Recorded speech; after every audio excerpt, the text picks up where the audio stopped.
Il est 8h, c'est l'heure du premier journal d'information ce matin sur Studio Kalita relayé sur les ondes de Radio J à Paris. Inquiétude grandissante au ministère israélien de la Santé publique à la suite d'une brusque augmentation du taux de mortalité des suites de complications dues à la grippe en Israël. Au cours des derniers jours, 3 Israéliens, dont 2 jeunes personnes de 14 et 19 ans, sont morts. Les 2 derniers hier, après avoir contracté la grippe. 9 sont morts dans des circonstances semblables depuis le début de cet hiver. Et 25 sont actuellement hospitalisés dans un état sérieux. Au ministère de la Santé, on se préoccupe particulièrement du faible taux d'Israéliens qui se sont fait vacciner et de la rumeur qui circule dans l'opinion publique selon laquelle ce vaccin ne serait pas à 100% efficace et qu'il aurait des effets collatéraux. On appelle donc les Israéliens, en particulier ceux qui sont dans les catégories qui peuvent être touchés durement, à venir se faire vacciner au plus vite.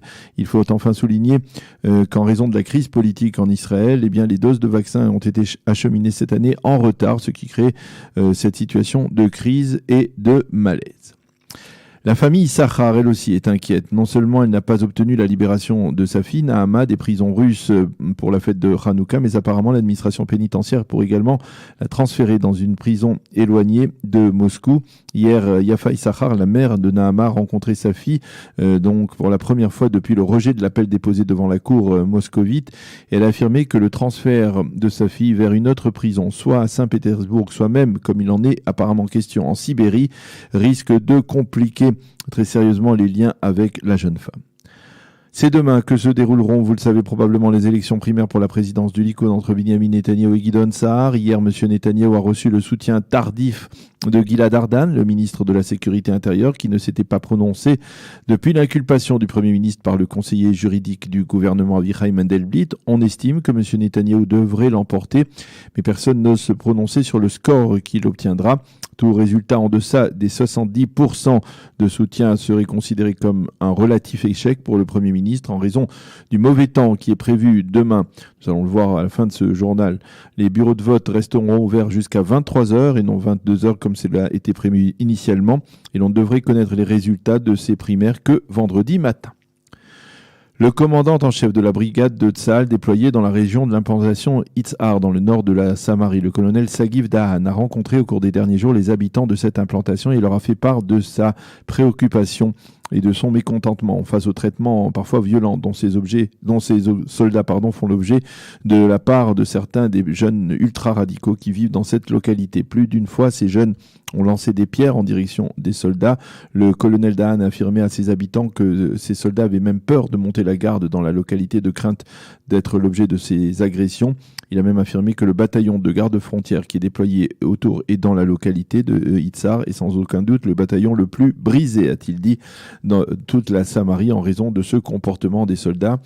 Il a affirmé que ces soldats s'étaient enrôlés pour assurer la défense de citoyens israéliens et qu'ils se retrouvent donc à être l'objet d'attaques. Je ne peux accepter que l'on lève la main sur l'un de mes soldats, ce serait là une catastrophe, a déclaré clairement le colonel Dahan.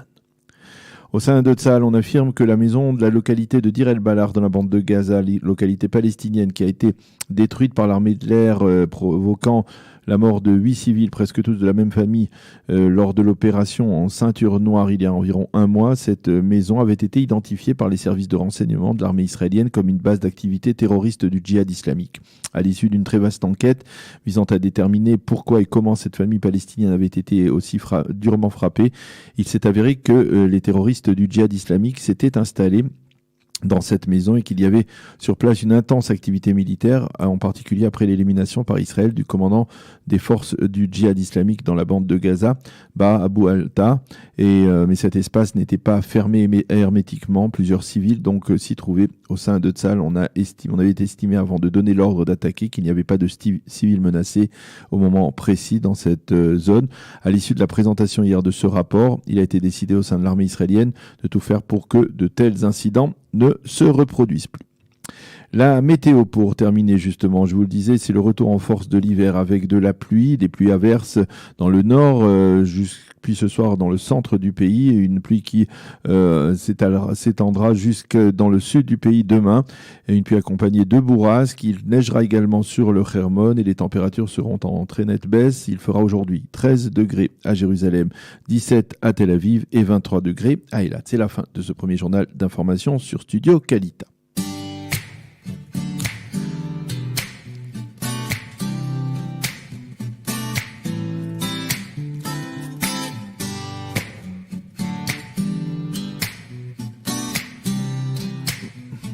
Boker Tov, nous sommes le 25 décembre 2019, le mercredi 25 décembre 2019, le 27 qui se lève, 5780, Daniel Haïk au micro, Jonathan Eshkol ce matin à la technique pour une nouvelle heure d'actualité que nous avons débuté il y a quelques instants par un premier journal d'information qui est diffusé, vous le savez, sur les ondes de Radio J également. Dans quelques instants, nous serons en ligne avec le premier de nos invités ce matin. Il s'agit de Maxime Pérez, qui est journaliste et spécialiste défense. Nous parlerons avec lui justement de ce rapport de l'armée israélienne sur le tir qui a fauché une famille palestinienne lors de l'opération Ceinture Noire il y a un peu plus d'un mois dans la bande de Gaza, qui avait coûté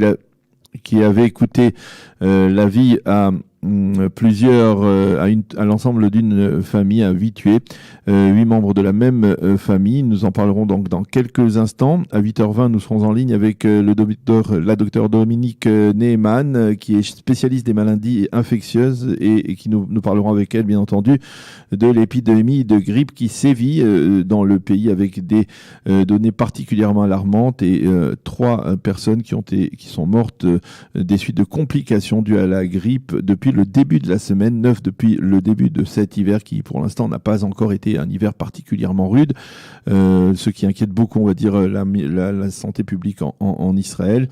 Nous en parlerons donc avec elle vers 8h20. À 8h30, la revue de la presse israélienne, j'aurai le plaisir de vous la présenter donc ce matin comme tous les matins. À 8h40, Eliana Gurfingel nous présentera sa chronique Un jour notre histoire, et à 8h45, le docteur Daniel Guggenheim sera comme chaque mercredi dans notre studio pour parler économie.